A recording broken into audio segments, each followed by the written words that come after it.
Trap Politics TV, trappolitics.com.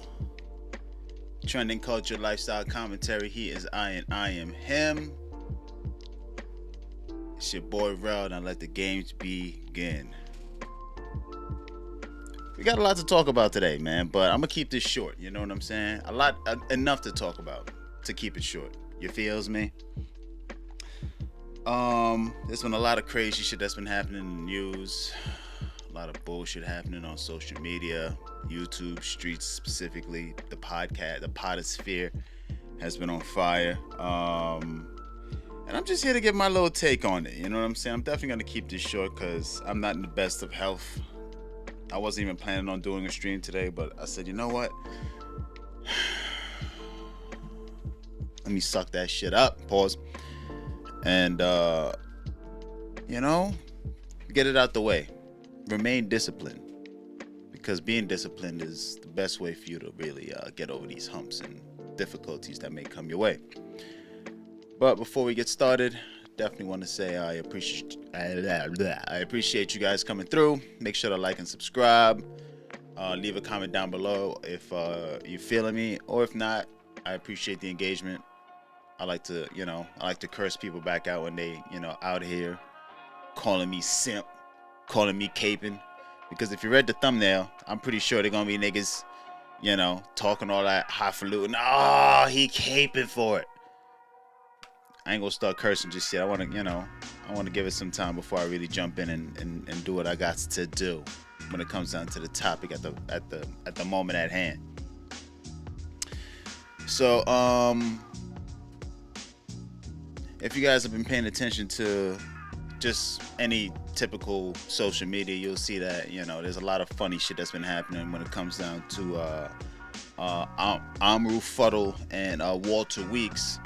They have a very big podcast, and they had a very special guest on their show. Her name was Asian Doll and whatnot. Very beautiful, chocolate, sweet young lady. She was up there. She showed up a little late or whatever. You know what I'm saying? People was trying to hold that against her and whatever. But aside from the fact of what ensued before the disrespect kind of came into play, I ain't even here to talk about all that. If you know, all right. If you're in the circles, if you're in the space, you know what I'm saying. I'm not here to regurgitate the same old bullshit that everybody else has been regurgitating on this fucking YouTube platform. Because I do see a lot of caping happening for the dudes. I don't see enough caping for men happening for the women out here. And at least I'm here to say, black ladies, black women, all of you, I love you. You know what I mean? Don't let the masses ever let you think that black men is really, like, all black men out there are really a piece of shit. Because quite frankly, I hate to see, this type of shit happening where it puts people like myself and other black men who have pure intentions in such a bad light. So these two goofies or whatever, they used to say some very foul shit before, you know what I'm saying? Trust me, what's been brought to the surface is not like something new, you know what I'm saying? They have said some wild shit already in the past before or whatever. They're very machismo-esque when it comes down to their approach to dealing with women, and I get it, that's just whole style. I'm not here to tell you how to interact with women and how to do whatever, but the fact that you're out here perpetuating the narrative to niggas that don't know how to act and don't know how to talk to women is a little crazy. And sometimes too, I think that their fan base is not really there for the education. They're more there for the entertainment. So when they talk about how, oh yeah, we're a platform that not only talks about how men could become alpha males and this, that, the fifth, and we also help men do this, that, and the third, nobody's really there for any of that shit. The numbers could prove it. I'm pretty sure you've seen on a bunch of other channels too, where a lot of people have explained that, like the Abba and Preach guys. They've explained that most people are there for the entertainment. Nobody's really there to learn anything from these niggas, and that should really, that should really be a big flag, a big red flag to the type of audience that they're entertaining. It puts it into perspective where they'll constantly do things for shock value, because they know it's entertainment at the end of the day. Nobody's there to learn anything, so they'll constantly do some bullshit. I believe a lot of the shit that they do is staged. You know, when you have someone like DJ Academics, you know, quarterbacking a lot of the shit, you know, I'm pretty sure they call Act for advice a lot of times. You know, they have enough pull behind the scenes, I guess, to be able to do certain things.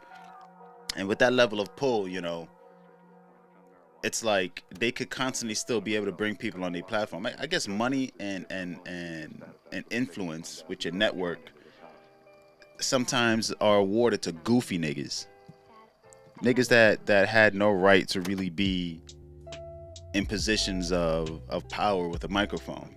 I mean, I saw Joe Budden, you know, going at him or whatever, and he was right with what he was saying. You can look it up yourself, you know what I'm saying? But he just talked about how, you know, not too many people deserve to be behind a mic talking certain things.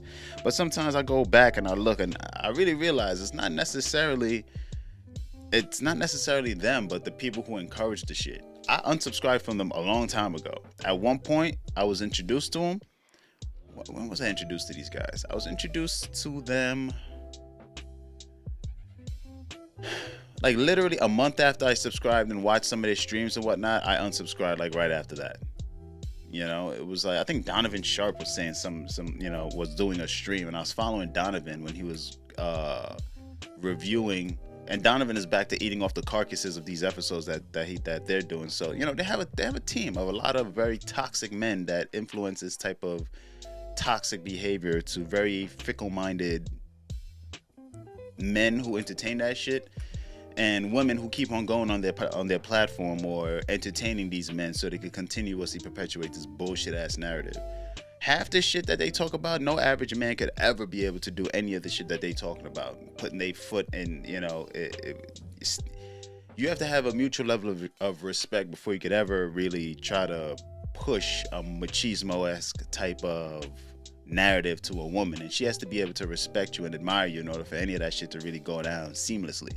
If your chick don't respect you or admire you or see you as in value of any sort of type of way, there's no way you could really just be off grip trying to be some type of strong arm type of dude. But back to the whole thing with these guys and the narrative that they push. A lot of their talking points or whatever is very very toxic if you're just taking it on the surface. But aside from that, they said some shit that resurfaced about how they don't date Shaniquas and LaQuishas, and they don't dabble in the dark, they don't fuck with night riders. I was watching Adam 22 talk about it, and he was like, yo, that's something that like a group of white people, a group of racist white people would say in their close quarters. You know, this isn't shit that is spoken of or would be spoken about by like motherfuckers who are diverse in their circle. In other words, like the type of shit that they said with that's like some shit that you would hear at a KKK rally at like a very white supremacist type of circle, you know. And to be honest with you, that shit really stood out to me because that's the same shit I was thinking in the back of my mind. It's like, you won't say that shit in a group of black, you won't say it in a group of black men, because around the right type of black men who respect black women, that shit won't fly, you know. And they'll probably either disown you or take that into offense, because obviously, like they said on their podcast, Walter Weeks was like, oh, my mom is black, my sister is black, yeah, but trying to put this whole umbrella of preference over their disrespect. And it's like, nah, man. People remember how you make them feel. People don't care about, you know, what you say, but how about how you made them feel. That's like the number one thing. And you're definitely out here disrespecting, you know, black woman with those type of phrases is very, you know, disingenuous to the fact that you're a black man as well. And that shit is just bugged out to me, man. And I don't condone it. I don't support it. I think these motherfuckers should be canceled and burnt. But I mean, again, how many times are they going to be canceled? How many times are they going to keep putting their foot in their mouth and they're going to continuously have an audience? I've seen people who have platforms and whatnot still like support these motherfuckers. Still talk about how, oh, yo, you know, I'm still rocking with these guys. I still like these guys. Yeah, you're rocking with them for the entertainment. It's there's no educational or nutritional value mentally from any of the shit that these motherfuckers be saying.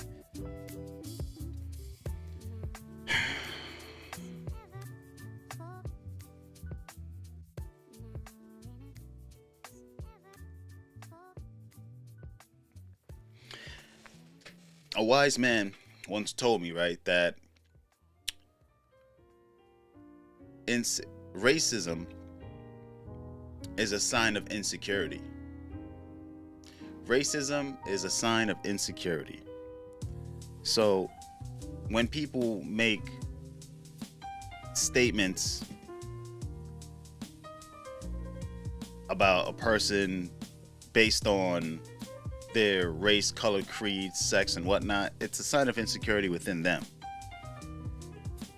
Granted, I have my preferences as well too, but you won't ever see me bashing anybody because of my preferences. I'm not gonna put my preferences above anybody.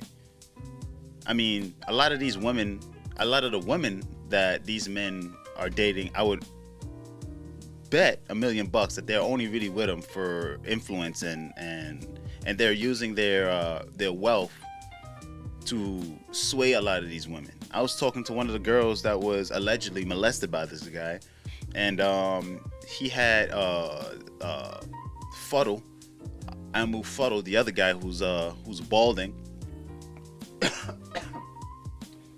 Excuse me. He offered this chick a storyline or a narrative. He was like, "Yo, I'll give you this, that, and the fifth. I'll have you do this, that, and the third on the platform, and blah, blah, blah, blah, blah, blah, blah." I stopped communicating with her after a certain period of time, but it just goes to show like the mindset that these guys have when it comes down to the type of women that they are speaking to, because they're only speaking to these type of women who are looking to gain something off of him. She didn't take his offer though, but she thought it was very interesting that he would just be out here trying to paint a narrative around her to get her back into his good graces because of the allegations that she put upon him. So it's like certain levels of affluence and stature shouldn't be awarded to certain people. And I get it. Sometimes, you know, the hard work pays off. You're out there, you're doing it, you know, you worked your ass off to get to a certain point and whatnot, and you gained your notoriety and whatnot. So can someone really knock the hustle? Can't knock the hustle, but you can knock the character. Goofy characteristics should always be knocked. If you're a clown ass nigga, you deserve to be in the circus with the rest of the fucking clowns. You know what I'm saying? Outside of corporate, you don't belong in a corporate infrastructure where there's parameters, rules, and regulations and things that keep people in line to be presented in a position of power, to represent a position of power.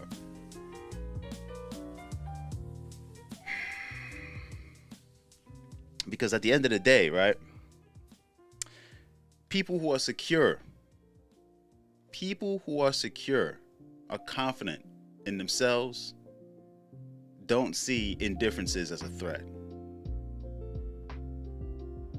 Just think about that. People who are secure and confident in who they are, in your preferences and where you're at in life, and you know where you stand when it comes down to what it is you want to achieve and whatnot. People who are confident in what they are looking forward to accomplish and who they are and what they're doing, they're not threatened by indifferences. Some even welcome it. Hopefully I wasn't too deep. Hopefully I was able to get a few messages across, a few point of views across, a good understanding across.